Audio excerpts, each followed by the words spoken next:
আসসালামু আলাইকুম। হাসান খালেদ, সভাপতি, বাংলাদেশ তৃণমূল পার্টি, আপনাদের সাথে। দর্শক শ্রোতা, আজকে আপনাদের সাথে একটা বিষয় কথা বলি। এটা যে সোশ্যাল মিডিয়াগুলোতে ওই সাধু তথ্য সবই যে থাকে তা না, অসাধু তথ্য থাকে।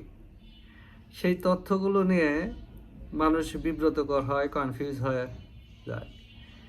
তো মাঝে মাঝে আমার নজরে আসলে আমি সেগুলো একটু বিষয় নিয়ে, সত্যতা নিয়ে কথা বলতে চাই। সেটিরই অংশ হিসেবে আজকে আপনাদের সাথে একটু কথা বলতে চাচ্ছি।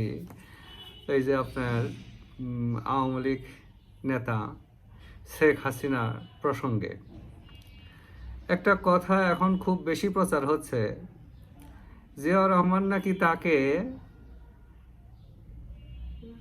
রাজনীতি করার অনুমতি দিয়েছেন, রাজনীতিতে পুনর্বাসন করছেন, এইরকম একটা কথা প্রচার হচ্ছে। এই কথাটা ভিত্তিহীন, কোনো সত্যতা নাই। কারণ শেখ হাসিনা কোনো পলাতকও ছিলেন না, কোনো মামলার আসামিও ছিলেন না, কোনো দোষী পার্সনও ছিলেন না। তিনি কোথায় ছিলেন? তিনি জার্মানিতে ছিলেন। তার হাজব্যান্ড উচ্চতর শিক্ষা লাভ করতেছিল, সেখানে পিএইচডি করতেছিল, সেইখানে তিনি ছিলেন এবং তার আরেক ভগ্নী ছিলেন। তো ইতিমধ্যে বঙ্গবন্ধুকে 75 সালে হত্যা করলে তারা আটকা পড়ে যায়। তো তাদের নিরাপত্তা নিশ্চিত না হওয়া পর্যন্ত তো তারা দেশে আসতে পারে না। এবং সেই সময় যে একটা সুজিত সরকার আছে তাদের জন্য, তা কিন্তু ছিল না। একটা বৈরী সরকার, প্রথমে মুস্তাক আহমেদ, তারপরে জিয়াউর রহমান নিজেই। তো একটা বৈরী সরকারের সময় তো হুটহাট করে আসা যায় না, একটু সময় নিয়ে প্রক্রিয়া করে আসতে হয়। তো শেখ হাসিনা সেই প্রক্রিয়ার অংশ হিসেবেই ধীরস্থিরভাবে সময় নিয়ে স্বাভাবিকভাবেই একটা স্বাধীন দেশের নাগরিক যেভাবে আসে, স্বাভাবিকভাবেই উনি দেশে এসেছেন। ওই দেশে আসার জন্য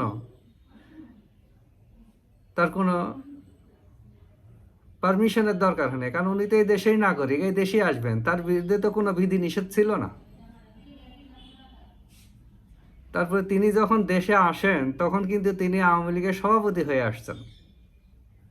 কারণ উনি ইন্ডিয়াতে থাকা অবস্থায় আওয়ামী লীগের সম্মেলনে ওনাকে সভাপতি নির্বাচন করা হয়েছিল, রাজনৈতিক কারণে সভাপতি নির্বাচন করা হয়েছিল। তারপরে কারণ হলো, এর আগে আওয়ামী লীগ কিন্তু ছিল না, আওয়ামী লীগের কোনো দলই এই দেশে ছিল না। বাকশাল গঠন করার পরে কোনো দল কিন্তু নিষিদ্ধ হয় নাই, কোনো দলকে বাদও দেওয়া হয় নাই। কি হয়েছে?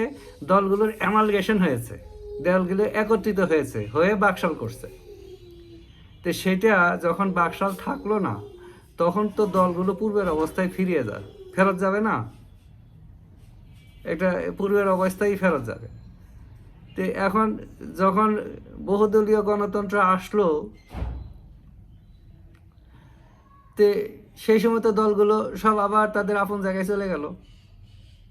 তো এইটার যে কারো দয়ায় এগুলো হয়েছে তা কিন্তু না, এটা অতিরঞ্জন কথাবার্তা। তো এই মিথ্যায় আমরা কান না দিই, কারণ মিথ্যা এখন সোশ্যাল মিডিয়ার ওই একটাই হলো আপনাকে বিশ্লেষণ করতে হবে, চিন্তা করতে হবে কোনটা সঠিক কোনটা সঠিক না। আবার এআই দিয়ে কি করে সুন্দর মতো আবার এডিট করে দেয়, এগুলো নিয়ে একটা বিভ্রান্তিকর অবস্থায় পড়ে যায় মানুষ, একটা বিভ্রান্তিকর অবস্থায় পড়ে যায়।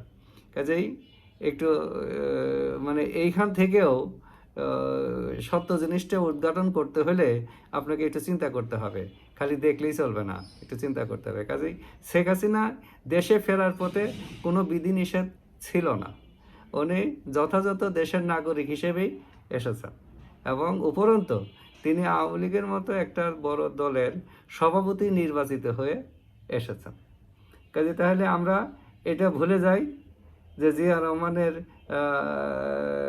অনুমোদন সাপেক্ষে শেখ হাসিনাকে দেশে আসতে হয়েছে, এটা আমরা ভুলে যাই। কারণ শেখ হাসিনা কোনো গিল্টি পারসন ছিলেন না, তার দেশে ফেরার পথে কোনো বাধা নিষেধ ছিল না। তো বাংলাদেশ তৃণমূল পার্টি চায় প্রত্যেকটা মিথ্যা তথ্যের জবাব দেওয়ার জন্যে, মানে মিথ্যাটা যাতে জনগণ গ্রহণ না করে, সেজন্য বাংলাদেশ তৃণমূল পার্টি প্রত্যেকটা কোনো মিথ্যা তথ্য যদি সোশ্যাল মিডিয়াতে দেখে তার জবাব দেওয়ার চেষ্টা করে। তো আসুন সত্যের সাথেই থাকি, মিথ্যাকে দূরীভূত করি, যে যেখানে থাকি সুস্থ থাকি আর নিরাপদ থাকি। ধন্যবাদ সবাইকে।